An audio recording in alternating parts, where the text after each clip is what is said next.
കൂടുതൽ അള്ളാഹുവിന്റെ കരുണയോട് അടുത്ത് നിൽക്കുന്ന കരുണയെ പരിചയപ്പെടുത്താറുണ്ട് ഉമ്മാന്റെ കരുണയെ.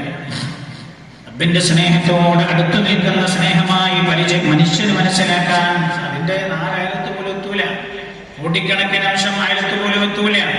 എന്നാലും മനുഷ്യർക്ക് മനസ്സിലാക്കാൻ പറയാറുള്ളത് ഉമ്മയുടെ സ്നേഹമാണ്. ഞാനിങ്ങനെ 2 ദിവസം മുമ്പ് വീട്ടിലിരിക്കുമ്പോ എന്റെ മോളുണ്ട് 7ാം ക്ലാസ് പഠിക്കുന്നത്. സ്കൂൾ 7ാം ക്ലാസ് കഴിഞ്ഞാൽ പിന്നെ ഹൈസ്കൂളിലേക്കാണ് പോകുന്നത്.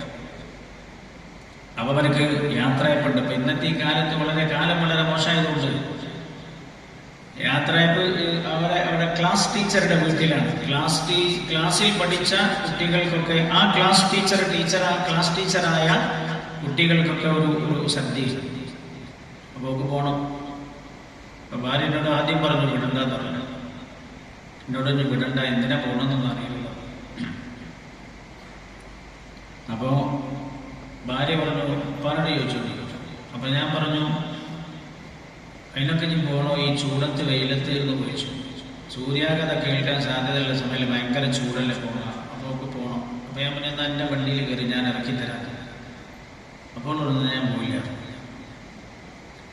എൻ്റെ വണ്ടിയിൽ കയറി ഞാൻ സാറെ മുറ്റത്ത് ഇറക്കി തരാമെന്ന് പറഞ്ഞപ്പോൾ പോയില്ല.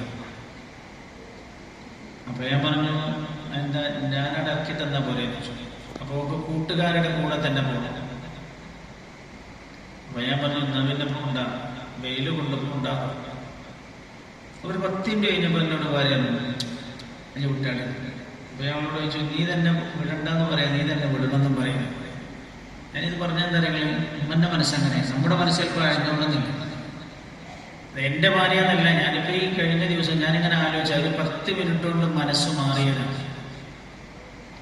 അഞ്ഞൊന്നും ഉണ്ടാവില്ല. അയൽപക്കത്തെ കുട്ടിയുടെ ഓളം കൂടെ പെടാം. ഒരു ആർദ്രത മനസ്സിൽ വരുന്ന ഒരാർദ്രത. ഇത് അല്ലാഹു ഭൂമിയിലേക്ക് ഇറക്കിയ ഒരു റഹ്മത്തിന്റെ കോടാനുകോടി അംശങ്ങളിൽ ഒരംശമാണ്. ഹബീബായ